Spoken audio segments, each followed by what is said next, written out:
Bonjour à tous, au programme aujourd'hui on va aller analyser l'action Michelin.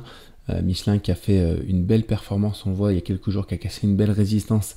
Ici on ira analyser du coup cette action en hebdomadaire et en journalier. Et en fin de vidéo on ira faire le point sur le CAC 40 pour les marchés français ainsi que sur le Nasdaq et le SP500 pour les marchés américains. On commence du coup avec Michelin que je vais mettre du coup en mensuel et en grand écran. Michelin qui est sur une tendance très haussière depuis un petit moment, depuis les années 2000. On voit on est sur un mouvement en tout cas qui est plutôt exponentiel et qui a tendance à s'accentuer un petit peu vers le haut. Donc c'est vraiment un investissement intéressant d'après moi. Ici, qu'est-ce qu'on avait en hebdomadaire? On avait une belle figure, un élargissement descendant avec une zone de résistance ici, une zone de support à cet endroit-là. On l'a cassé par le haut, les objectifs étaient les 36, 24, on les a atteints, on les a même débordés un petit peu plus, on a cassé les plus historiques.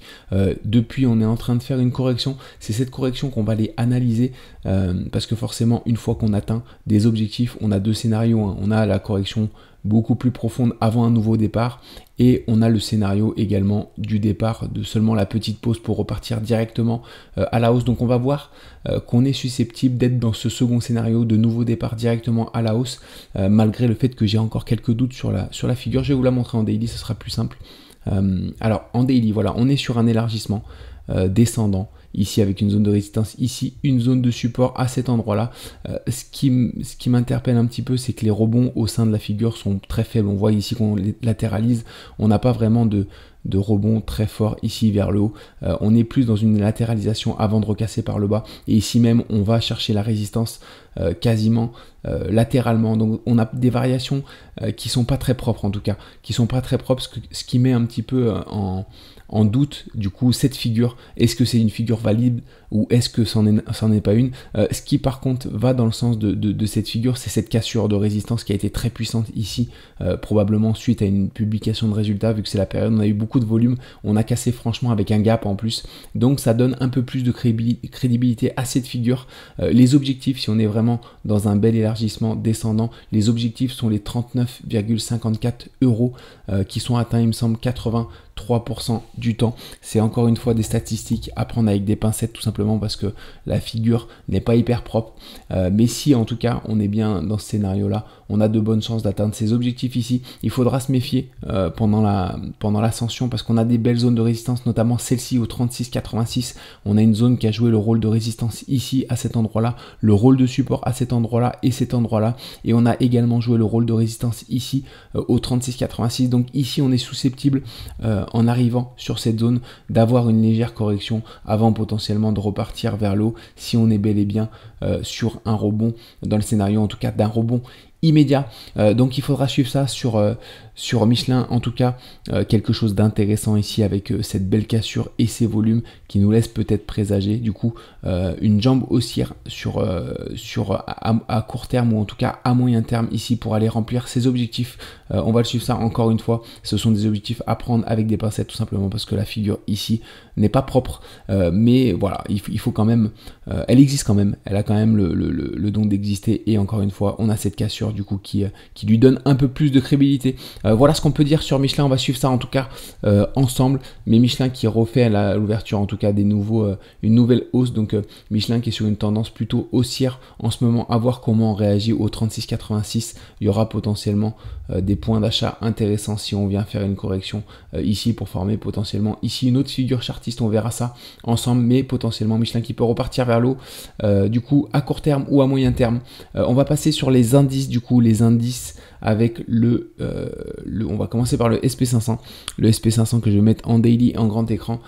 Comme on a pu le voir ici, on est toujours dans ce scénario du coup de ce canal ici ascendant qu'on a cassé par le bas. Les objectifs de ce canal sont les 530, on les a pas atteints encore. Par contre on a rebondi sur une belle zone de support. Du coup c'était sur une zone de support qui est à la fois les objectifs de cette figure orange, cet élargissement ascendant ici avec la zone de support, ici la zone de résistance à cet endroit là. Les objectifs étaient les 537,80, on a parfaitement rebondi. On a rebondi également sur le support, sur le gap pardonnez-moi, qui joue bel et bien le rôle de support et on a également rebondi bien sûr sur cette ligne de tendance qu'on a vue ensemble précédemment, cette ligne de tendance hebdomadaire, je vais vous la remettre ici, qu'on doit absolument tenir encore une fois si on ne veut pas repartir sur une correction potentiellement un peu plus longue sur les indices américains. Donc voilà, ce qu'il faut surveiller surtout, c'est du coup cette ligne de tendance ascendante.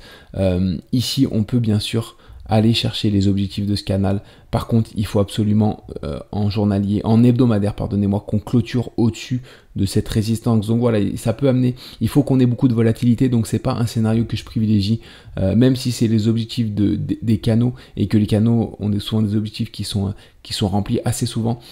Vu qu'on a une belle résistance ici, qu'on doit un beau support hebdomadaire qu'on doit tenir, c'est pas le scénario que je privilégie en tout cas. Voilà, c'est le scénario des 530 $.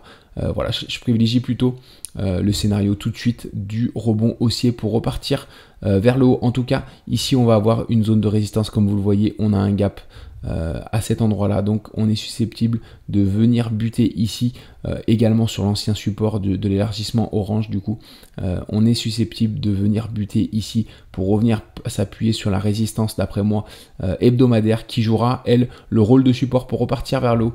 Voilà ce qu'on peut dire en tout cas sur les indices, en tout cas sur le SP500.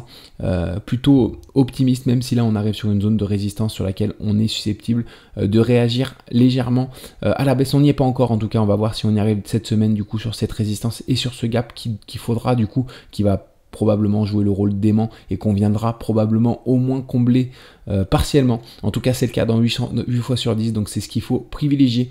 On va passer désormais sur le Nasdaq également, qui est très intéressant et qui est plutôt clair. On a toujours en hebdomadaire, alors je vais vous le montrer en hebdomadaire, cette zone, du coup ce canal ici, ce canal ascendant avec une belle zone de support qu'il faut tenir également. On a un peu plus de marge que sur le SP500, c'est-à-dire qu'on peut venir corriger et rebondir sur ce support. On va le voir en journalier sur le Nasdaq. On a une belle zone de support, surtout ici les 460,20 qui sont les objectifs de cette figure, de cet élargissement ascendant angle droit avec une zone de résistance ici, une zone de support ici. On est venu rebondir sur cette zone déjà, on est en train de repartir vers le haut. On a des objectifs secondaires de cette figure qui sont les 440,60 et qui sont du coup à la hauteur, alors qu'ils sont un peu plus bas que le support hebdomadaire.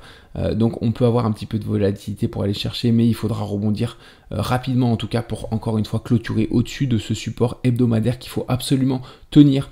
Mais ici on a tout de même un beau rebond. Encore une fois, on arrive également sur une zone de gap ici sur laquelle on peut venir réagir et on peut repartir ici pour s'appuyer sur le support hebdomadaire avant de repartir vers le haut.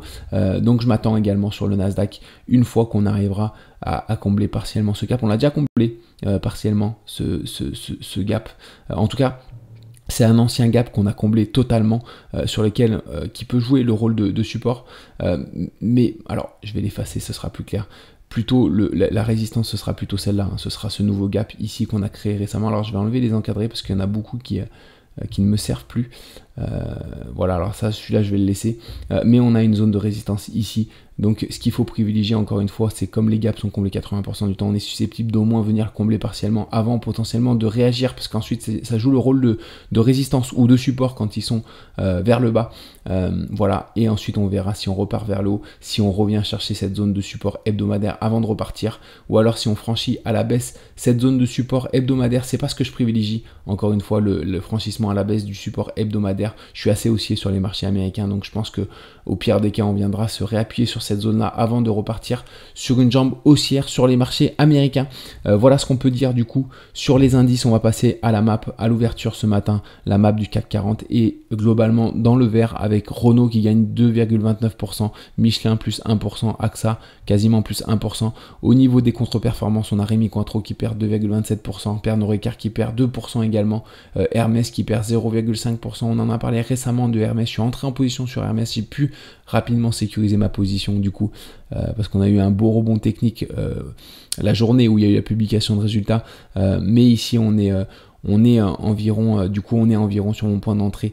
C'est possible qu'on reparte vers le bas, on va voir. En tout cas c'est également possible qu'on rebondisse durablement, mais pour le moment il n'y a pas un rebond franc qui a été effectué encore sur Hermès, mais c'est ce qu'il faut privilégier d'après moi, du moins ces prochains jours, cette semaine. Après, si on traîne trop dans cette zone-là, à latéraliser sur Hermès, il faudra par la suite privilégier plutôt une cassure baissière. Mais pour le moment, on a tenu la zone qu'on avait vue et j'espère toujours que ça puisse rebondir, en tout cas sur cette action Hermès. Au niveau des marchés américains, alors une map hier qui était globalement également dans le vert, on a MicroStrategy qui perd 3,87%, Coinbase qui perd 3,5%, Nvidia 1,3% avec Johnson & Johnson et Goldman Sachs. Au niveau des performances, on a eu Tesla qui a bien rebondi, qui gagne 5,6%, Tesla qui fait un pullback, un throwback du moins en journalier. Il y a Nico qui vous en a parlé récemment. J'avais fait également une vidéo sur Tesla. Voilà, mais en tout cas qui se comporte plutôt bien d'après moi Tesla. On a un McDonald's qui gagne également 3,74%. Hier, on en a parlé également récemment de McDonald's. On est sur une zone de support très intéressante. Hein, et je crois qu'il y a une publication de résultats, soit qui a eu lieu hier matin, soit qui a eu lieu hier soir. Mais on a eu une belle séance. Je pense qu'elle a dû avoir lieu plutôt hier matin parce qu'on a fait une belle séance hier, j'ai pas regardé exactement, mais on est en train de potentiellement former une figure de retournement sur McDonald's, donc ça ce serait plutôt positif en tout cas pour un retour du coup haussier. Voilà, au moins un rebond technique sur McDonald's. Donc voilà, peut-être que je ferai une vidéo mise à jour sur McDonald's. Sinon, Walt Disney 2,5%. Mais une map globalement, du coup, dans le vert sur les marchés américains. C'est tout pour moi, du coup, aujourd'hui. Je vous souhaite une bonne journée. Et puis, on se retrouve demain matin pour le bilan de la journée du jour. Excellente journée à vous tous. À très vite.